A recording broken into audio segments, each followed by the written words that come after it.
चाहे intercaste couple हो या इंटर रिलीजन कपल हो, वो 2-3 गलतियां जरूर करते हैं, है ना। उनकी अभी रिलेशन में मैरिज हो जाती है, वह कर सकते हैं, बट उनका जो सबसे ज्यादा वो था कि ट्रिपल तलाक वाला, 3 मैरिज वाला, ये चीजें ऑलरेडी खत्म होती है। जो इंटरकास्ट मैरिज है, इंटरकास्ट मैरिज में मोस्टली वही कपल सक्सेस है जो वर्किंग है, सेल्फ डिपेंडेबल है। जैसे मैंने अभी बताया था, अगर आप अनएजुकेटेड हैं या आपकी अर्निंग नहीं है, आपके पास जॉब नहीं, दोनों की फैमिली एग्री नहीं, आप घर से निकल आए, कोर्ट मैरिज तो हो गई, जो फीस लाई तो वकील साहब ने कही, जाओगे कहाँ, रहोगे कहाँ, खाओगे क्या, उन चीजों की प्रॉब्लम था। बहुत फोन कॉल बहुत आते हैं, जनरली होता ही होता है। अगर फैमिली मैरिज के अगेंस्ट है, उनका पूरा जो रहता है कि कैसे ये लड़का जेल चल जाए, लड़की मिल जाए, वो एफआईआर कराने के पूरे जुगाड़ लगाते हैं, मुझे अपने प्लेटफॉर्म से बात रखने के लिए। जी, तो विकास सर, मैं जानना चाहूंगी कोर्ट मैरिज का क्या प्रोसेस होता है? मैडम, कोर्ट मैरिज के लिए डिफरेंट स्टेट में डिफरेंट प्रोसेस है, बट कुछ प्रोसेस ऐसा जो पैन इंडिया नहीं, ऑल ओवर इंडिया सेम ही होता है। जैसे कि एज और डॉक्यूमेंट्स, टाइम को लेकर के ये स्टेट टू स्टेट थोड़ा कम ज्यादा जरूर हो सकता है, बट इसमें एज और जो डॉक्यूमेंट होते हैं सभी जगह सेम ही चाहिए होते हैं। जैसे इंटरकास्ट कपल के लिए अलग प्रोसेस है, इंटर रिलीजन कपल के लिए अलग प्रोसेस है, अगर आप एक फॉरेन नेशनल और एक इंडियन है तो उसके लिए अलग प्रोसेस है। जनरली लोग बोलते हैं कोर्ट मैरिज कर लिए, बट कोर्ट मैरिज की भी 6-7 एक्ट्स हैं, उसमें अलग अलग डिफरेंट प्रोसेस है सभी के लिए।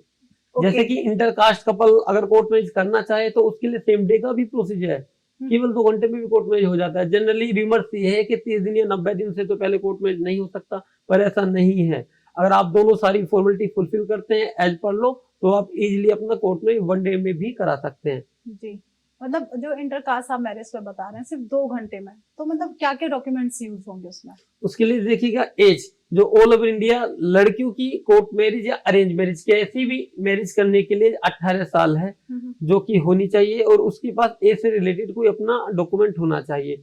बॉय की बात करें तो बॉय की एज 21 ईयर्स है, यानी लड़की की 18, लड़की की 21 साल कंप्लीट होनी चाहिए। लड़कियों की एज को लेकर के बहुत ज्यादा रूमर्स हैं हिमाचल में कि सर हमारे यहाँ तो 21 साल बता दिया है, सर बिहार में 25 साल बता दिया, ऐसा नहीं है।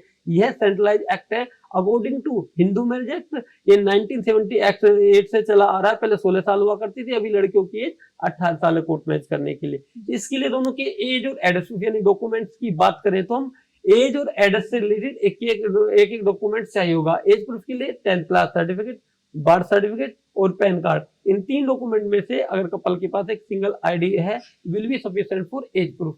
इसी तरीके से एड्रेस प्रूफ की बात करें तो एड्रेस प्रूफ के लिए Aadhaar card, voter ID card, DL, passport, domicile, 5-6 document में से अगर एक सिंगल आईडी आपके पास है तो वह आपके एड्रेस प्रूफ के लिए काम करेगा।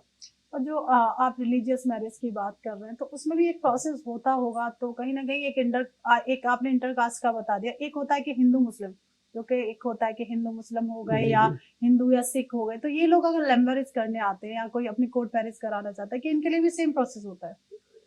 दूसरा रिमर्स मैम अफवाह ये, आपने बोला हिंदू और सिख के लिए, मैम इंडिया में मैं आपको बता दूं क्रिश्चियन के अलावा और मुस्लिम के अलावा जितनी भी कम्युनिटी है सबको हिंदू ही माना जाता है, चाहे बुद्धिस्ट हो, जैनी हो या सिख हो, सभी हिंदुओं में ही काउंट होते हैं। According to Hindu marriage act इनका प्रोसेस होता है।